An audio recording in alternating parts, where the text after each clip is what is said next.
Bonjour tout le monde, j'espère que vous allez bien et bienvenue sur ma chaîne Doucement mais sûrement. Aujourd'hui, je vais Inch'Allah entamer une nouvelle matière qui est le contrôle gestion approfondi. Et je vais commencer par la méthode ABC, c'est-à-dire la méthode des coûts par activité. La méthode, ça veut dire que la méthode classique est maîtrisée ou la méthode ABC vient pour corriger les défaillances de la méthode classique, la méthode des centres d'analyse. Alors, commençons par le commencement. Et je vais faire un petit rappel sur les étapes de calcul du coût de revient par la méthode des centres d'analyse, la méthode classique. Et c'est primordial pour comprendre la méthode ABC. Donc, premièrement, il faut identifier les centres auxiliaires et les centres principaux. Deuxièmement, il faut trouver les clés de répartition. Ensuite, déterminer les totaux des charges indirectes. Déterminer les unités d'œuvre. Procéder à la répartition des charges indirectes. Le calcul du coût d'unité d'œuvre. Le calcul du coût de revient et finalement le calcul du résultat analytique. Après, avec l'expérience, بداو كيبانو les défaillances du système classique. Par exemple, les centres d'analyse, ils sont pas homogènes. Par exemple, la fonction production, حنا كنعطيوها مثلا l'unité d'œuvre heure machine. Ou la fonction production, elle regroupe par exemple 3 ateliers ou 3 activités. عندنا le montage normalement qui compte les heures de machine, la maintenance normalement كنشوفوا le nombre d'interventions ou le montage manuel كنشوفوا les heures de main-d'œuvre directe. Donc هنايا عندنا 3 unités d'œuvre. Alors que حنا ملي كنجيو نخدموا par centre d'analyse كنعطيو une seule unité d'œuvre مثلا هي heure machine. Donc هنايا كيكونوا هاد le centre d'analyse اللي هو production il n'est pas homogène. Deuxième défaillance هو le choix ديال l'unité d'œuvre il est arbitraire. حيت كما قلنا حنا اختارينا arbitrairement ماشي حنايا زعما le contrôleur de gestion il choisit arbitrairement مثلا heure de machine. مثلا إلا كانت هي اللي كتكونسومي plus de charge ولا شي حاجة المهم le choix il est arbitraire. Troisièmement, les entreprises aujourd'hui travaillent en flux tendu, c'est-à-dire ils n'ont pas de besoin de stock. La quantité vendue, il y a la quantité produite كتباع directement sur commande. Donc ما كنحتاجوش, on fait pas de stockage. Donc l'inventaire des stocks اللي كان كيدار في la méthode classique زعما ما بقاش كيدار, il n'a pas d'importance ou d'impact sur le coût. Donc, avec ces défaillances et bien d'autres, jette la méthode ABC. Pour les caractéristiques de cette méthode, premièrement, l'organisation est décomposée en activités, alors que la méthode classique, l'organisation est décomposée en fonctions. Deuxième caractéristique, c'est l'inducteur. Normalement, c'est le même travail que l'unité d'œuvre. C'est la nomination qui change. Là, on a changé de nomination. L'unité d'œuvre, il y a l'inducteur, il y a ce qui a donné naissance à l'activité.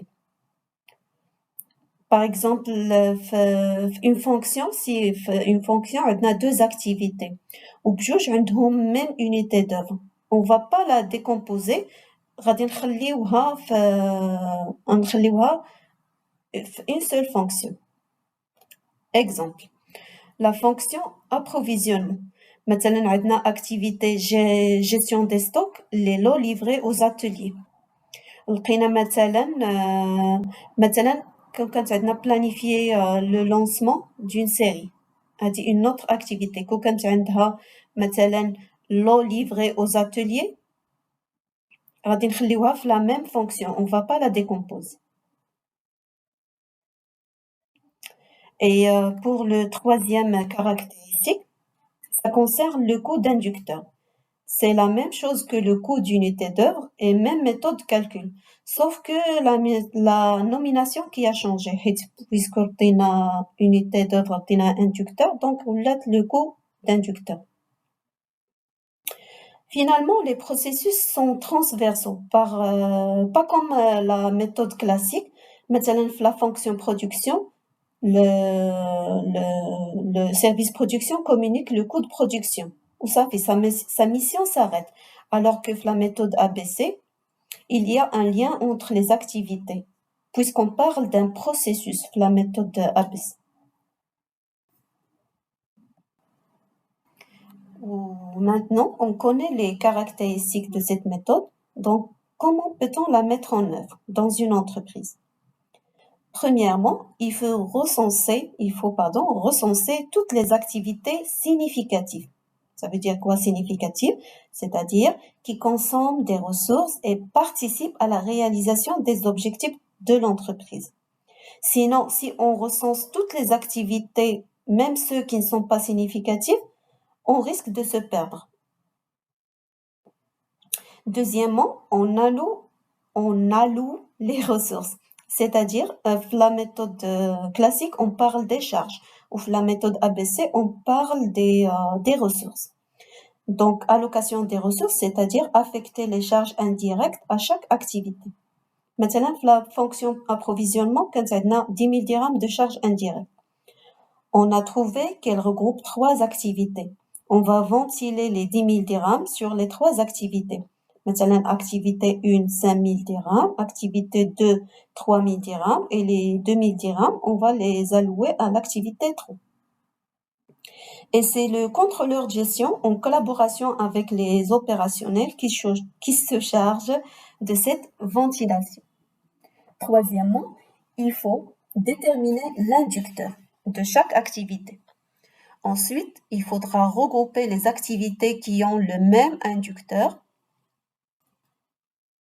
ou soit كنسميو le centre d'analyse كنديرو CR1 مثلا ولا كنديرو gestion D على حسب selon la nature de l'inducteur. Exemple, يا إما غنديرو CR1 ولا gestion des lots livrés. Et finalement, on calcule les coûts des produits. Et maintenant, je vais partager avec vous la démarche à suivre pour calculer le résultat dégagé par chaque produit. حيت هذا هو le but من هاد la méthode ABC.